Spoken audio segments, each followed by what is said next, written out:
On this episode of This Week in Space, we're talking to Dr. Alan Stern, the principal investigator of the New Horizons mission to Pluto and the Kuiper Belt, about Pluto science and the future of planetary exploration. Check us out. Podcasts you love. From people you trust. This is Twit. This is This Week in Space, episode number 176, recorded on September 5th, 2025, Beyond the Solar System. Hello and welcome to another episode of This Week in Space, the Beyond the Solar System edition. I'm Rod Pyle, editor-in-chief at Astro Magazine, and I'm here with our downright respectable guest host, Dr. Rick Janae. Hello, Rick. Hello. Good to see everyone. Good to see you, Rod. Thanks for coming today. I appreciate it. It's fun to be with somebody really smart on the show for a change. Oh, shot.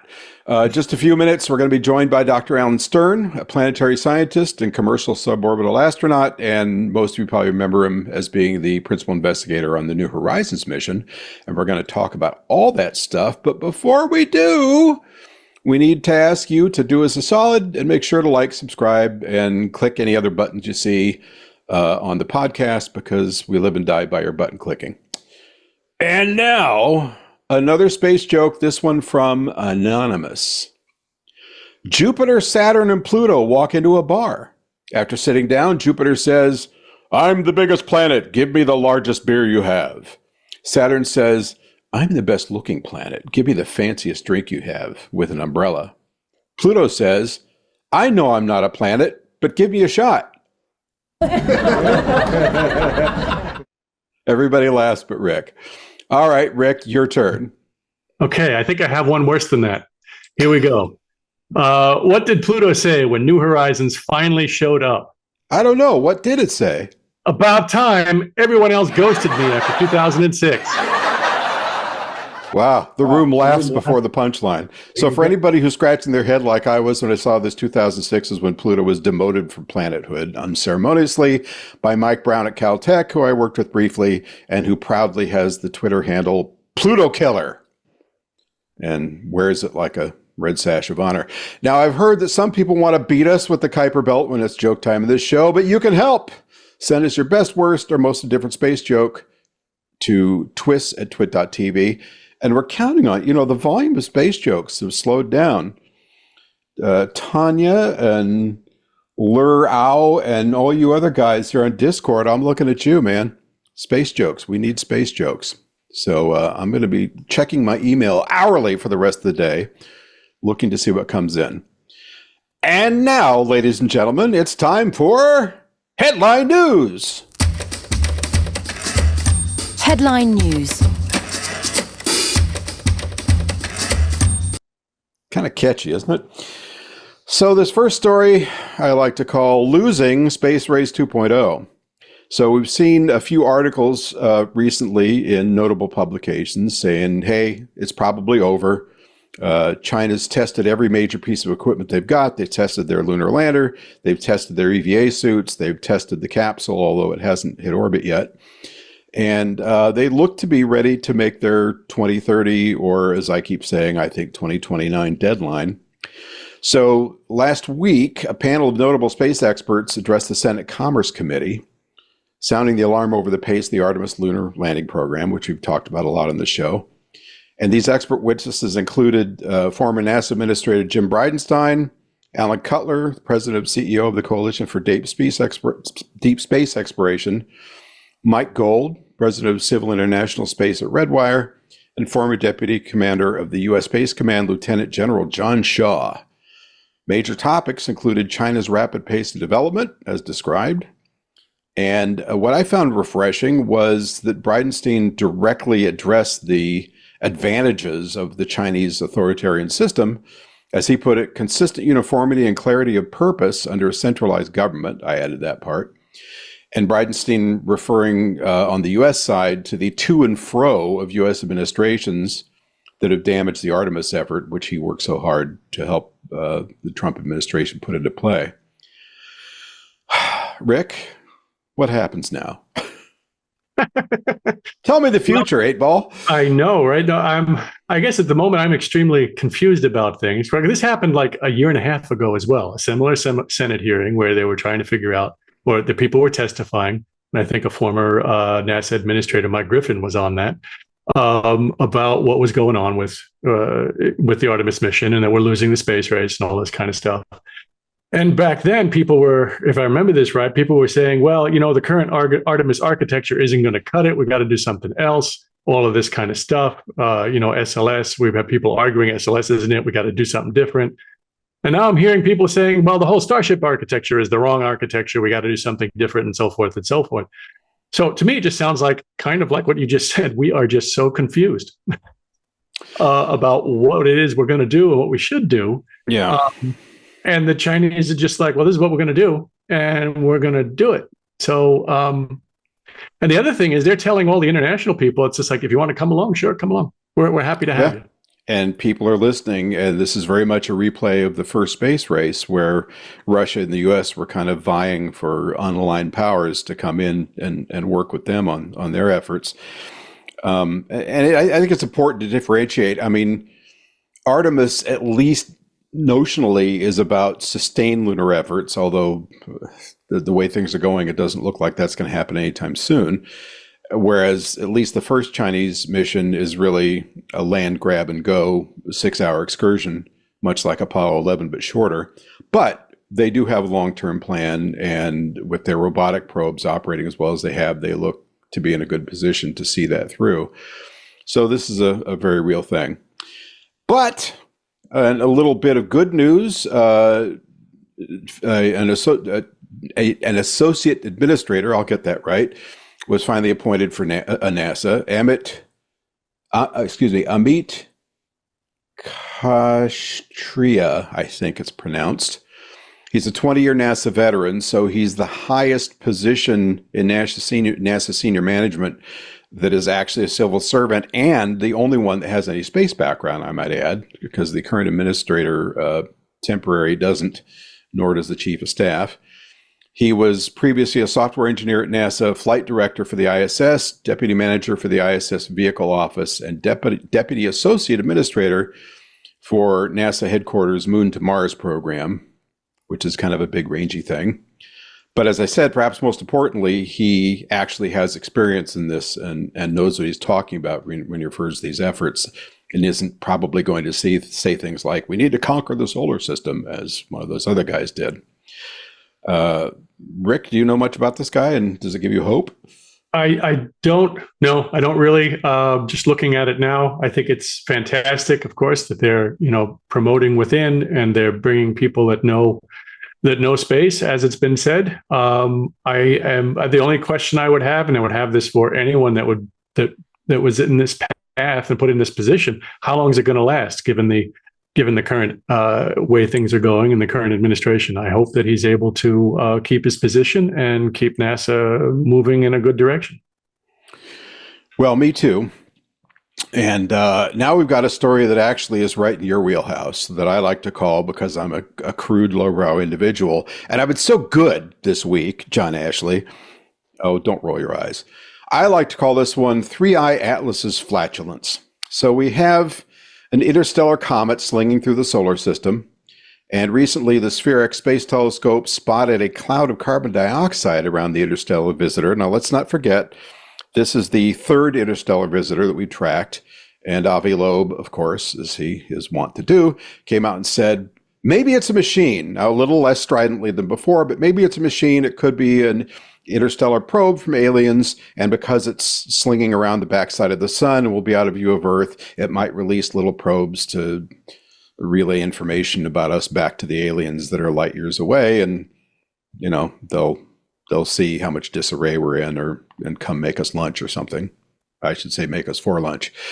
But the word for the astronomers that have been looking at this data say they're seeing a CO2 cloud as well as water ice in its nucleus. And they note that it's very similar to comets we observe within the solar system, specifically representative of the type of comets that have spent time near a star, being shaked and baked, or at least baked, and is thought to be possibly 3 times as old as our solar system. That's kind of cool. Yeah, well, these types of objects, these interstellar interlopers, if you will, I think are totally fascinating. And it's something relatively new, right? The first one was found, what was it, 2018, 2019, I think something along, they're a little something earlier, along those yeah, lines. 2015 maybe. Maybe, yeah. Well, what I see here is the neat thing is we just started looking for these things basically, and we were just looking for them because we were looking for near Earth asteroids. So things that could potentially hit Earth. And then all of a sudden they're like, well, what's this?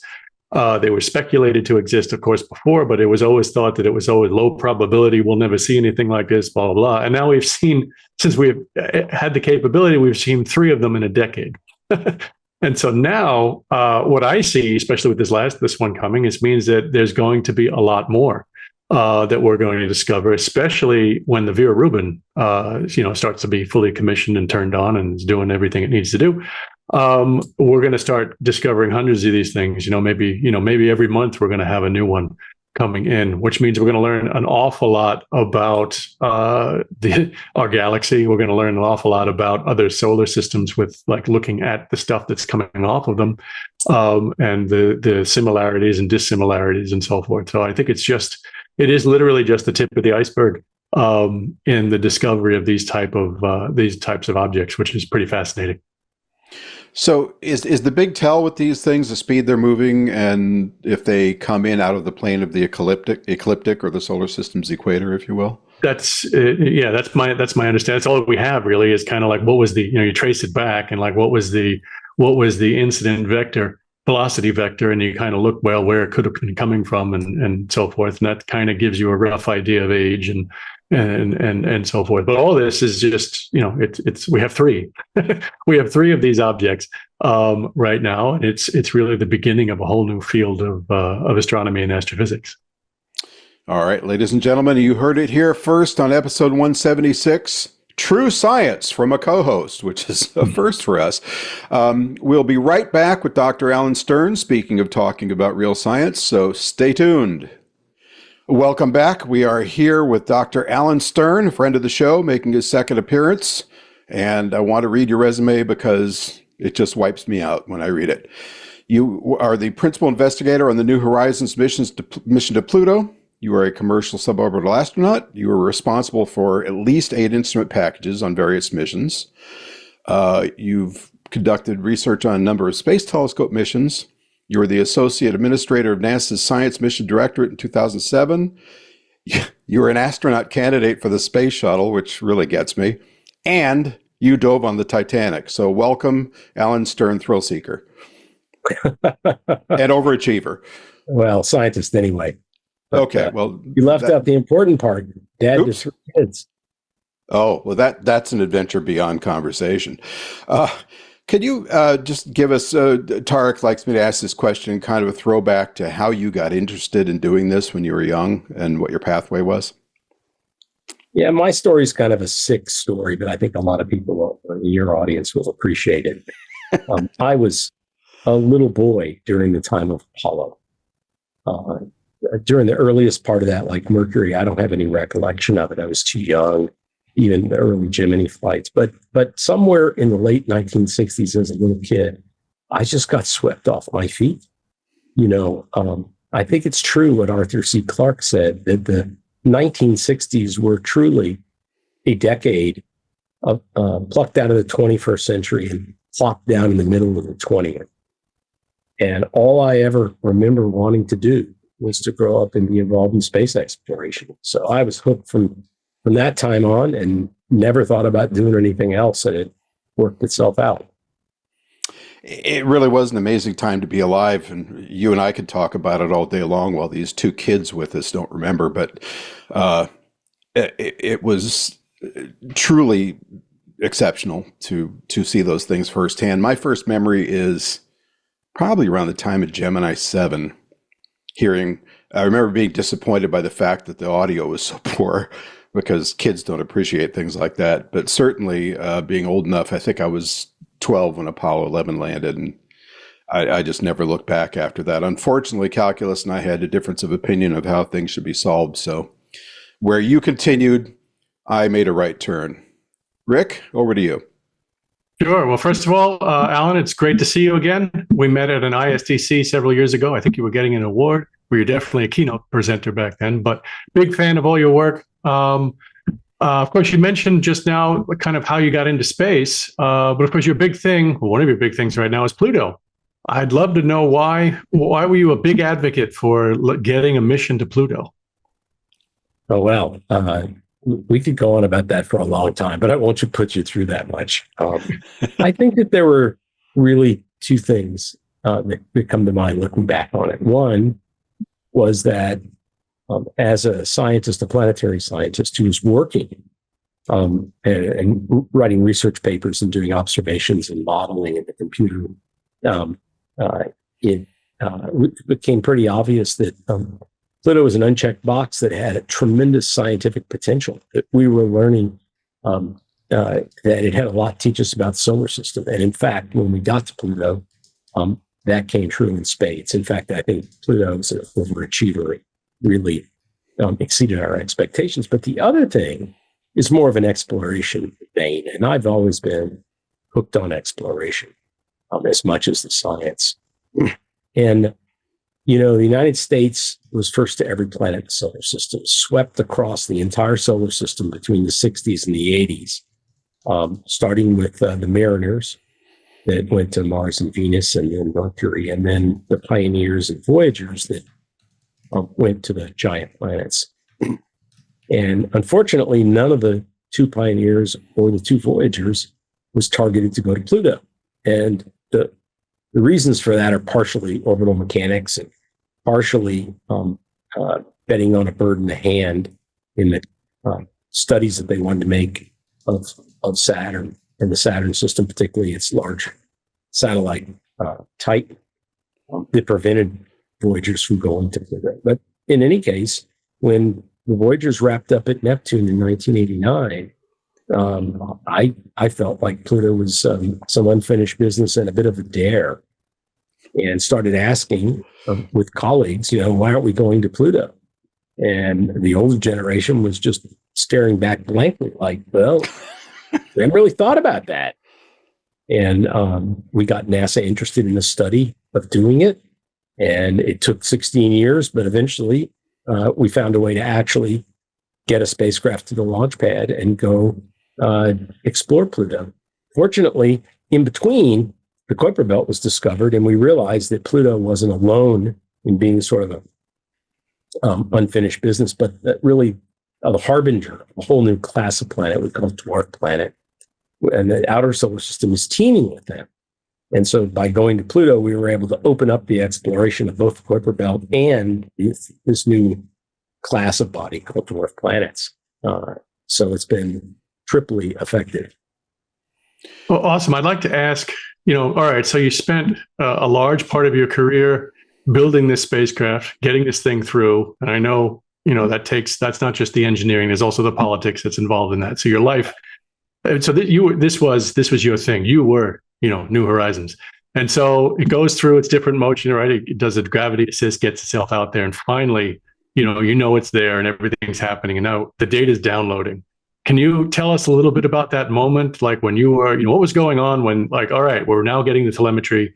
It's happening. You're about to see the data for the first time.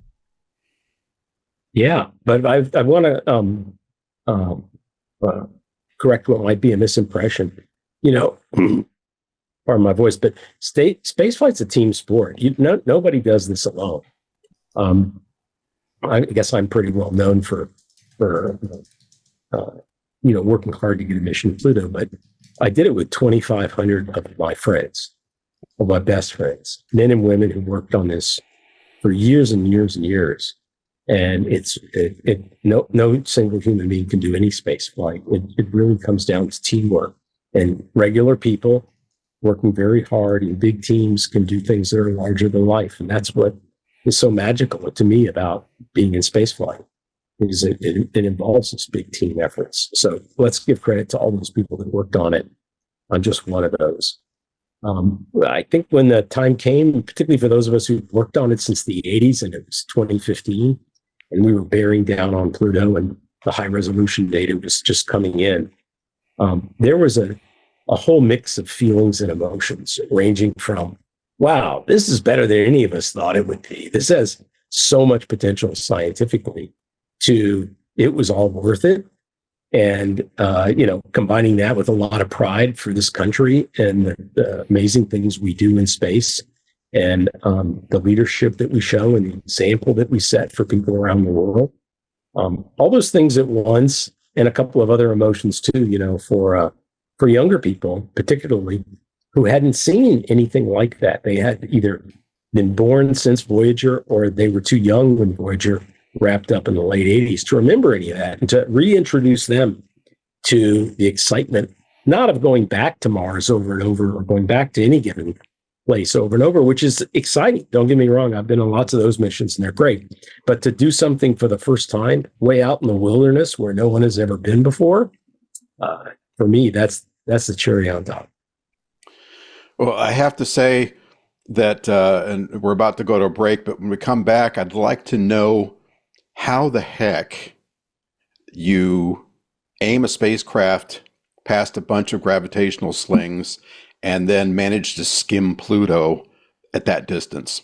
But let's take a break real quick, and we'll be right back. Stand by. So, Alan, at the distance that Pluto is in the outer solar system, this is a very simplistic question, but how the heck do you calculate that kind of trajectory with such precision? And you get really good people who know what they're doing. That's the answer.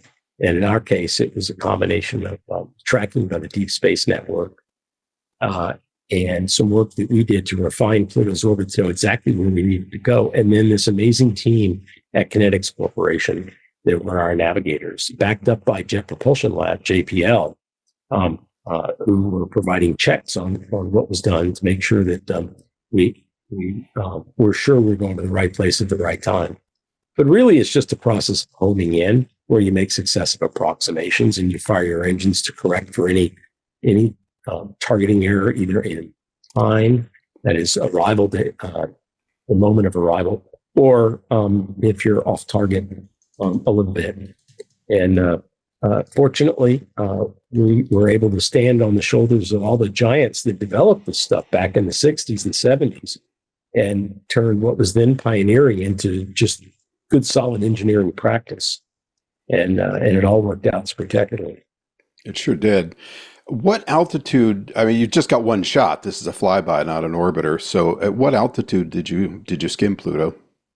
We flew 12,000 kilometers from the center to about 10,000 kilometers in altitude, if I remember right.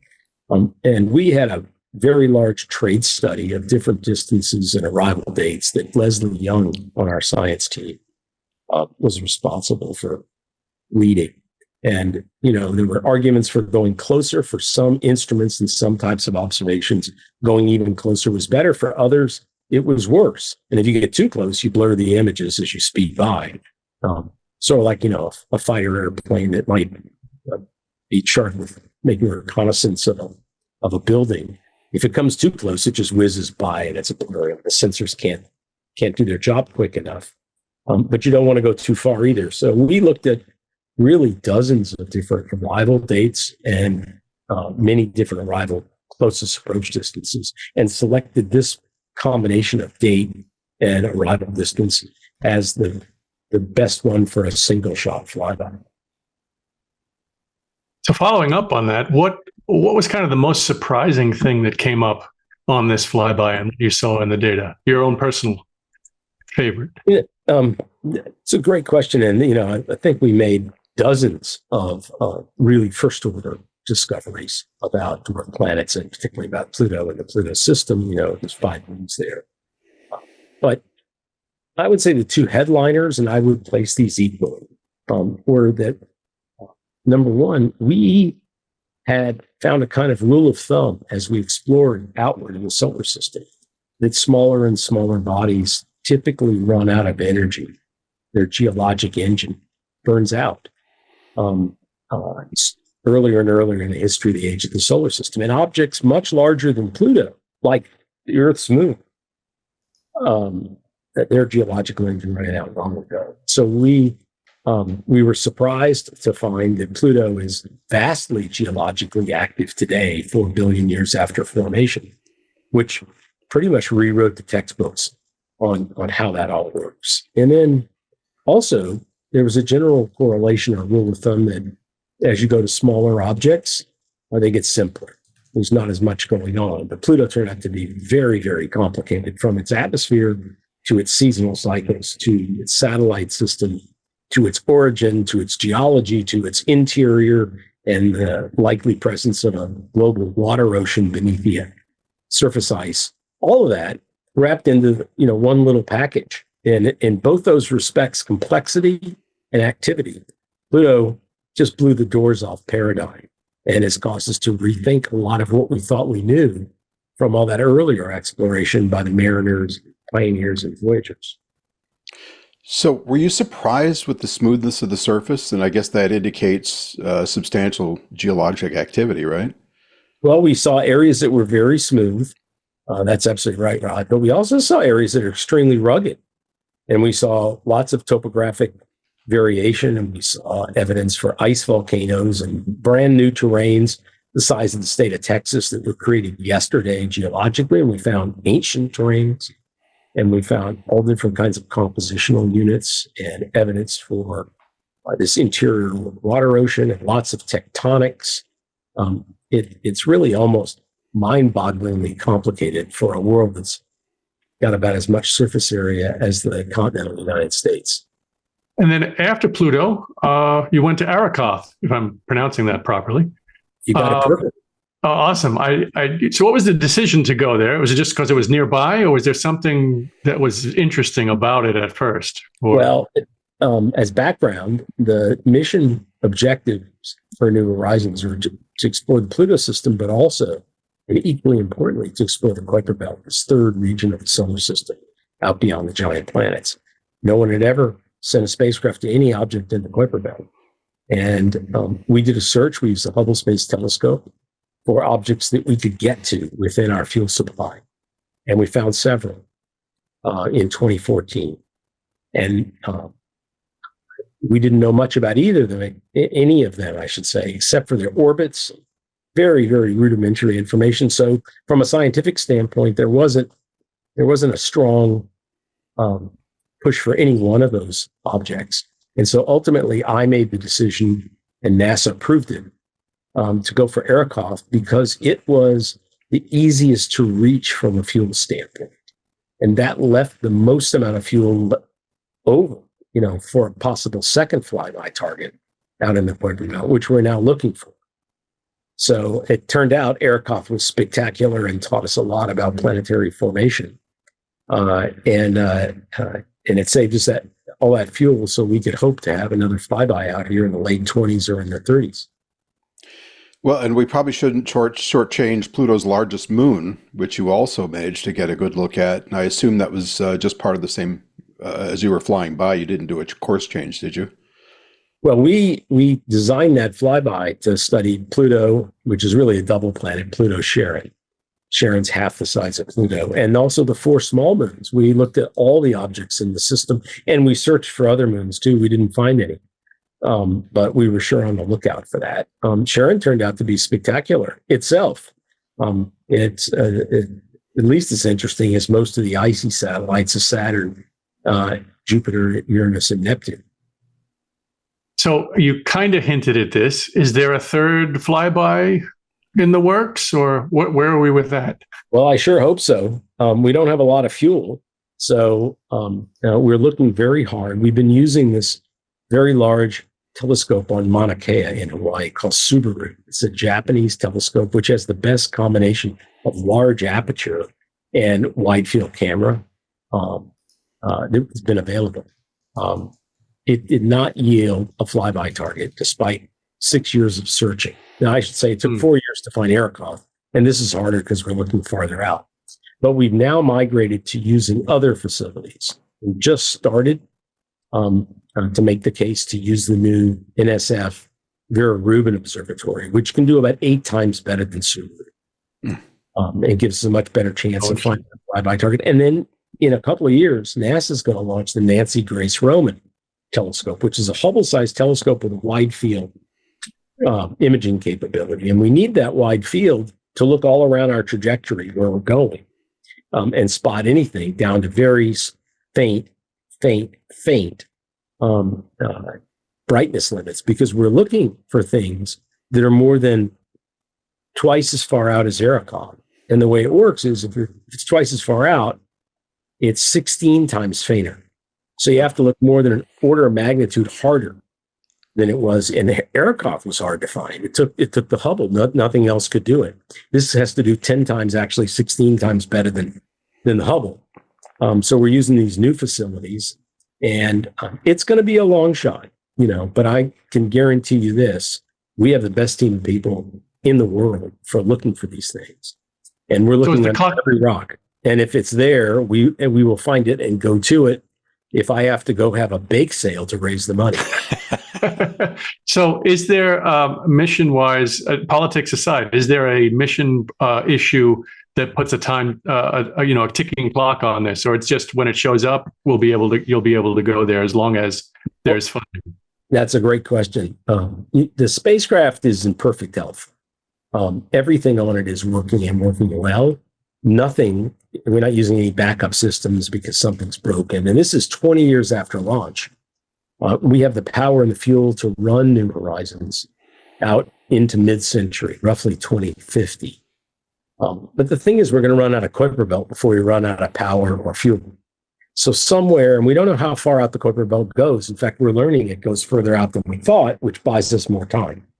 But somewhere in the mid or late 30s, I think we'll be beyond the Kuiper Belt. And at that point, if we haven't found a flyby target and done the flyby, everything will be in the rearview mirror, and there won't be a chance to do one. But that's a long way off still. It's 2025. That's a decade from now, maybe a little further. And like I said, we're looking under every rock. We're using the best tools as they become available, and we have the best team of people doing it, and they work on it 52 weeks a year. That's amazing. All right, we are going to amaze you with a quick break, and we'll be right back, so go nowhere. So at least for those of us in the peanut gallery, our first view of Arrokoth was kind of a shock because it looked like a snowman. And so I guess the immediate assumption was, oh, that's a contact binary, but I'm sure you've learned more since then. What lessons did that teach? Yeah, well, it is a contact binary. That's absolutely right. And that alone was a surprise. But when we saw it up close, we could look at the geology and the detailed shape. What we found is that those two objects that comprise the contact binary individually were aligned with one another. All three of their principal axes had aligned, which told us that the objects used to orbit very close to each other before they coalesced and merged into the contact binary we see. And when we look at the geology, we can see that the process that formed the two individual lobes, the two pieces of Arrokoth, and the process of their merger, all of that was very gentle, which meant that the accretion processes that the seeds of planets, objects like Arrokoth, are formed by, it's very gentle. And for decades, Rod, you'll remember Mad Magazine, Spy versus Spy, where one spy would outdo the other with the better tools and the better techniques, and then the other guy would get better, and then they would just compete forever. Well, we had these two theories of high-speed accretion and low-speed accretion, and two models kept getting better and better, but we couldn't decide between them until New Horizons flew by Arrokoth, and it became obvious the way these things form is by low-speed accretion. And we completely knocked off the other theory in one fell swoop 50 years after that debate began. It's probably the biggest discovery we made at Arrokoth. Sorry, go ahead, Rick. All right. I'm curious about, so we did these observations of Kuiper Belt objects, which is amazing, Pluto and Arrokoth.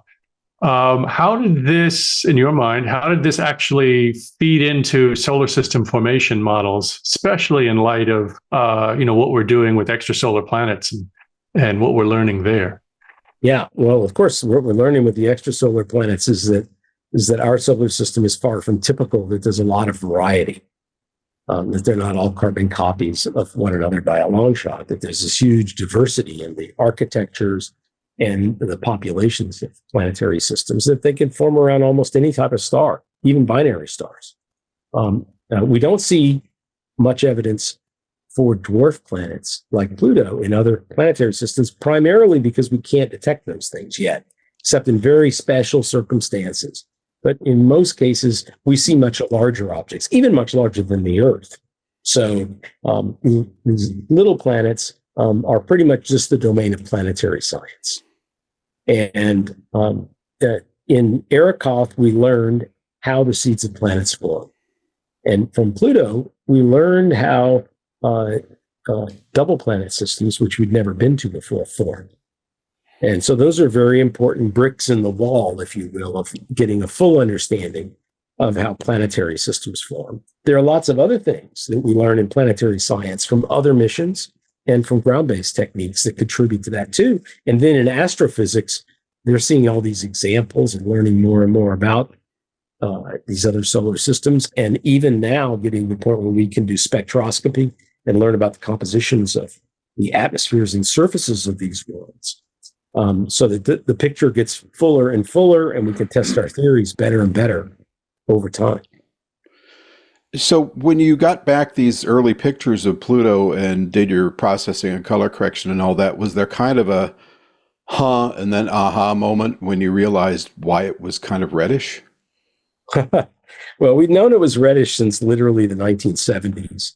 And there was a pretty good idea of why. It just has to do with the fact that the things on Pluto's surface, the methane and nitrogen ice primarily, when exposed to ultraviolet sunlight, make reddish compounds automatically from photolysis. And we can reproduce that in a laboratory in a vacuum chamber with a cold finger, where you deposit the frost and you shine a solar-like source on the frost, and it'll start to turn red after some time, because the chemistry is making these mostly hydrocarbon and nitrile products that are characteristically red. And in fact, that's what we found was going on. So that confirmed what would have been a pretty solid idea since the 1980s. And that's a big part, I think, of every first mission to a new planet or a new type of object, is you confirm some things you had a pretty good idea about, but you couldn't really clinch the case until you had the up-close data. And then you learn some things you never expected, because the up-close data teaches you so much that you could never have done in fuzzy, low-resolution things you do back from the Earth. And New Horizons was no different than the Voyagers and the Mariners in showing us Pluto had a lot of unexpected characteristics, and it had also confirmed a lot of what little we knew before we got there with New Horizons.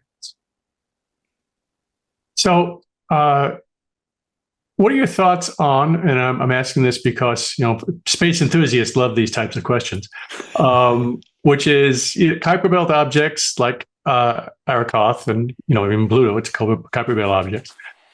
Could they have delivered prebiotic materials to the inner solar system? Like, could they be in some sense part of the whole panspermia hypothesis ideas? Right.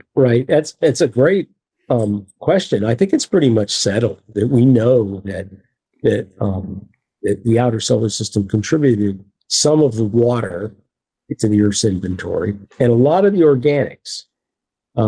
And we know this from a variety of both Earth-based and space missions that have made a case that I think is hard to refute. Now, panspermia is really about the transfer of biology between worlds. And I don't think we have any evidence for that. There may come evidence from that in the future, but we don't have it yet. Well, the raw materials, the organics and the water that's needed to start the chemistry towards biology, that's for sure coming from the outer solar system, but not exclusively, because there's a lot of water and organics we've learned in the asteroid belt, particularly in the outer asteroid belt. And it's pretty clear that the Earth's inventory of water and organics came from a variety of different locales in the solar system, some of them closer, like the asteroid belt, some of them much further. and they all contributed. There was a lot of mixing that took place. Stuff from the inner solar system got all the way out and was incorporated in comets in the Kuiper Belt. And we know that for a fact now, thanks to missions that have made samples of comets. And we also see outer solar system material that's come to the inner solar system. And thank goodness for all of us here, we wouldn't be having this show if it wasn't for those raw materials that led to the development of biology on the Earth. So in one of the written items I was reviewing before the show, you referred to what made places like Pluto special as a planet being a destination. And I've kind of long held that one of the things that makes somewhere like Mars appealing is that you have a sense of place when you're there. There's a horizon, there's a sky. On the moon, there's a sky, it doesn't have an atmosphere, but you still have a horizon. And, we evolved and grew up on a planet where we're used to those kind of things. Is that part of what you meant by that, or was it something else?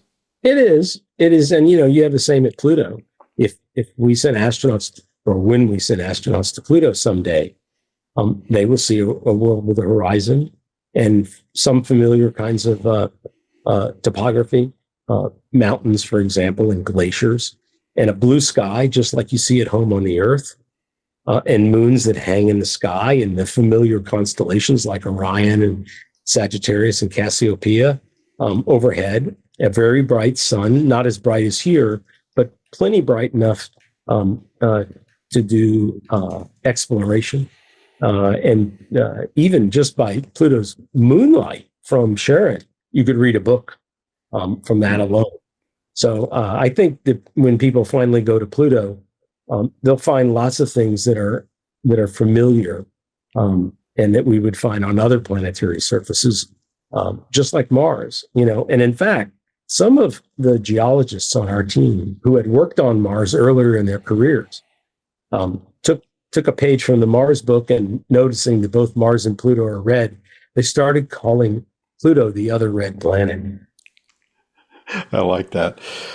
All right, we're going to go to a quick break, and we'll be right back, so go nowhere. So you've shown mastery of navigating all the way out to the edge of the solar system and around the last planet and Kuiper Belt objects. What appears to be a little more challenging is navigating budgets. And we had a near miss with an attempt to scale back New Horizons, I guess, about 2 years ago now, to a point that, just speaking subjectively, would have been shameful, because this is, it's one thing if you have a conversation about Voyager, it barely works. There's a few instruments still going, but it's really nearing the end of its life. Whereas New Horizons is still basically a new car.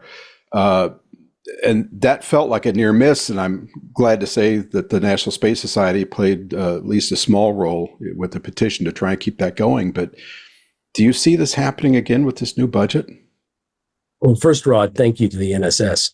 I think I won't be bashful. The NSS played an enormous role in rescuing New Horizons from that fate, and I'll never forget it. I'm very thankful, and I think the whole planetary science community owes the NSS a huge thanks for its very important and upfront role in that rescue in 2023.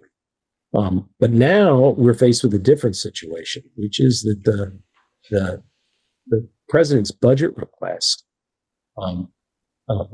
plans at face value to turn off, I believe, 55 different working space missions orbiting the Earth and all across the solar system. This president was very supportive of space in his first term.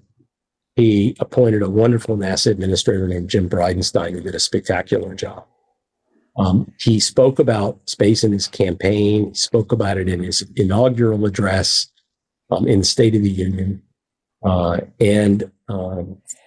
all that, you can tell he's a space supporter and knows the importance of space in the global economy, in our future, even in soft power projection. And yet, that budget, whether he's aware of it or not at his very high level, threatens to summarily abdicate leadership in space by turning off all these working spacecraft that the taxpayer paid for well north of $20 billion in assets that we're just going to turn off. And when you turn these spacecraft off, by the way, you turn off their receivers. You can never reach them again if you change your mind or you have another election. That's it. They're done. It's a guillotine. They are done. And like a lot of people, I'm hopeful that the president will be made aware of this. I don't think he is. And that the Congress will also fight this, because we need to be in first place, not fourth place in this country. And if you turn off those 55 spacecraft, we are behind the Europeans. We are going to be behind the Chinese. We're probably going to be behind a couple of other countries, and voluntarily so, for essentially no money saved. If you want to save money in the NASA budget, then you should work on getting the cost overruns to zero, because that's 10 times more money that we could throw at going faster with Project Artemis to get us to the moon before the Chinese. There's no money in this turning off a bunch of inexpensive robotic spacecraft. It's just abdicating the field. And I'm an optimist. I think that between Congress and the administration that this won't come to pass. But if it does, New Horizons will be done in just 100 days from now, or maybe 120 days from now. And I hope that NSS and that your listeners will write the president and write the leaders of the appropriations committees and tell them you don't want to see this. My guess is even in the people who are most ardently for the president, that they see NASA and space exploration as part of this country's world image and our image, our self-image as leaders.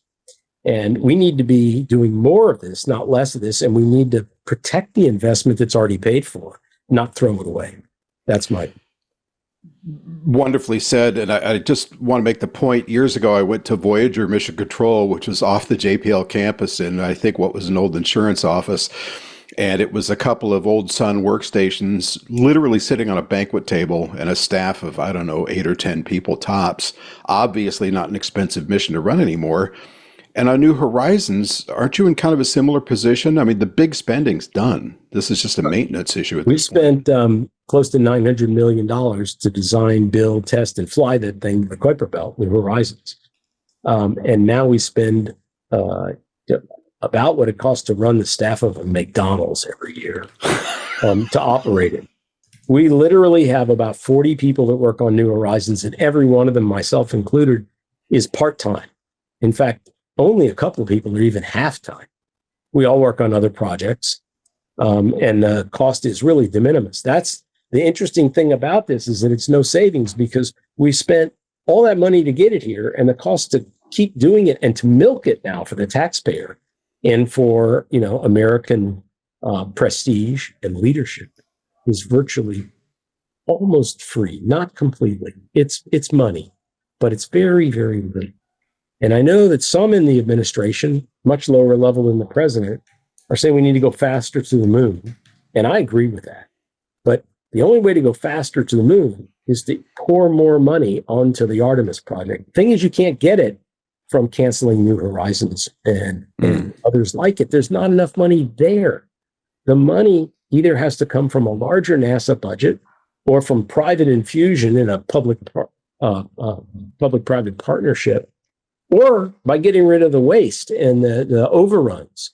But none of those, all of those, I should say, they all dwarf the kind of money you can get from canceling a bunch of missions that hardly cost anything to run. That's why I hope people will make their voices known, because these decisions are going to get made in September. We are September the 5th today. And this is all going to be over in 3 or 5 weeks when the Congress votes on a continuing resolution or on appropriations for 2026 through new spending appropriations bills. And we got to get this problem fixed, or we're going to see us walk off a cliff and abandon missions around Mars, missions in the outer solar system, New Horizons, all but a few of the astronomical telescopes. Everything that we worked so hard to get up there and that we paid for is going to be summarily executed before the year is out. Well, hoping to end on a slightly higher note, I wanted to ask in your wildest dreams, because I know obviously the best is beyond wildest dreams, but in your wildest dreams, New Horizon continues on, and it discovers something. What is that? What is that sort of thing you would love to see it do? Is sort of its last thing. Well, we have two big things that we're looking to do. One is a slam dunk as long as we're funded, and that is we're carrying much better instrumentation than Voyagers did to study the edge of the sun's heliosphere and then interstellar space, where New Horizons is now headed. That's called heliospheric science. We're doing a great job at that, very productive, and we're going to cross all those boundaries in the late 20s and in the 30s. And the spacecraft can do that, and it's the only one out there. Nothing is even being sent to come after New Horizons. Very precious science with really spectacular instrumentation. But at least as importantly for me as a planetary scientist is the hope that we'll find another flyby target and get to study something like Arrokoth, but formed twice or three times as far from the sun, to find out how it's different and how it's the same, so that we can understand how everything came to be in our solar system. And so that we can set records and inspire kids to go into, exploration and science and engineering careers by doing these amazing things and at record distances and high speeds and almost no light that, that really only the United States has done. The whole outer solar system has been the domain of the United States. And we will always and forever go down in history for having done the first reconnaissance of it. And I hope that New Horizons has one more chapter in that reconnaissance if we can keep the funding and if we get lucky and find a flyby target. And I aim to do both. Well, that's an excellent note. And, I have to say, I kind of see you as an Ed Stone type, where you're probably going to be doing Pluto or the outer solar system until you're about 100. Will part of that be potentially an orbiter? You mean a Pluto orbiter? Yeah. I'd like to live to see a Pluto orbiter. I don't think that's going to be me. As I get more and more senior in my career, I tend to think about missions that don't take so long to get there. So I'm very interested in lunar science. I'm very interested in terrestrial planets, asteroids, and comets. I love the outer solar system, but realistically, with today's technology, it takes a decade to get out there after you build it and launch it. Right. But the other thing I'm very interested in is in traveling in space to higher altitudes and on longer missions. And as you know, Earth to Earth orbit only takes 8 or 9 minutes. So I'm up for that, and hoping to find opportunities to personally be involved in space exploration on human space flights. So you've been to some of the highest heights and you've been to some of the deepest depths. Do you have any plans to go back down into the ocean?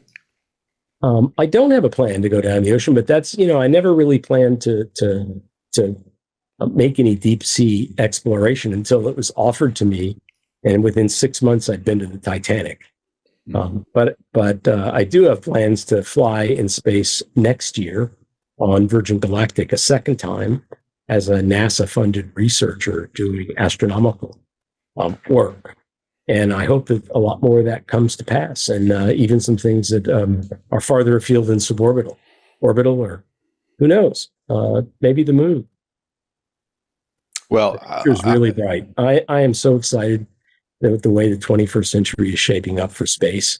And I think I only wish that the biologists hurry up with life extension, because it's going to be a hell of a ride in the next few decades. Yeah, I'm really kind of counting it week by week, hoping it comes just in time, because I'm getting up there. Well, I want to thank you from the very depth of my heart for joining us again. This has been a real pleasure, and for coming along for episode 176 that we like to call Beyond the Solar System. Alan, where's the best place for us to learn about your ongoing efforts and keep apprised of the status of New Horizons? Well, thanks, guys. You guys made this a lot of fun. I appreciate it. You can just Google Pluto New Horizons, and it'll take you right to the mission website. If you want to follow what I'm doing, I'm on X, which is Twitter, and on Facebook and on Instagram. All of them with my name. It's pretty simple, just Alan Stern. And Alan's a 4-letter word, ALAN. I wonder if anybody else has ever said that. And another 4-letter word is Rick. Rick, where can we keep tabs on what you're up to? Sure. Just go to the Expanding Frontiers website, www.expandingfrontiers.org, and also keep up with the work that we're doing with the United Nations under the National Space Society's International Committee, and you can find that on nss.org. Well said. And you can, of course, always find me at pilebooks.com or at astromagazine.com, which also takes you to the National Space Society's website. Remember, you can always drop us a line at twit@twit.tv. We welcome your comments, suggestions, and ideas, and we answer each and every email. At least I will. New episodes of this podcast publish every Friday on your favorite podcatcher, so make sure to subscribe, tell your friends, and give us reviews. We live and die by your loving reviews. And don't forget, we are still counting on you to join Club Twit in 2025. Besides supporting Twit, you'll help keep us on the air, and you'll help keep me bringing you horrid space jokes. You can get all the great programming with video streams on the Twit network ad-free on Club Twit, as well as some extras that are only available there. It's a secret. For just $10 a month, and yearly subscriptions are available. Finally, you can follow the Twit Tech Podcast Network at Twit on Twitter and on Facebook and twit.tv and Instagram. Rick, Alan, thank you very much. It's been a real pleasure being with you today, and I hope to see you both again soon. Thank you, Rod. Thank you all. Get tech news at your pace with Twit TV's perfect pair of shows. For quick, focused insights, Tech News Weekly brings you essential interviews with the journalists breaking today's biggest stories. But maybe you need more. That's why I'm here. Dive deep with me on This Week in Tech, your first podcast of the week and the last word in tech. Industry insiders dissect everything from AI to privacy to cybersecurity in tech's most influential and longest-running roundtable discussion. Short or long, streamlined or comprehensive, twit.tv keeps you well-informed. Subscribe to both shows wherever you get your podcasts, and head over to our website, twit.tv, for even more independent tech journalism.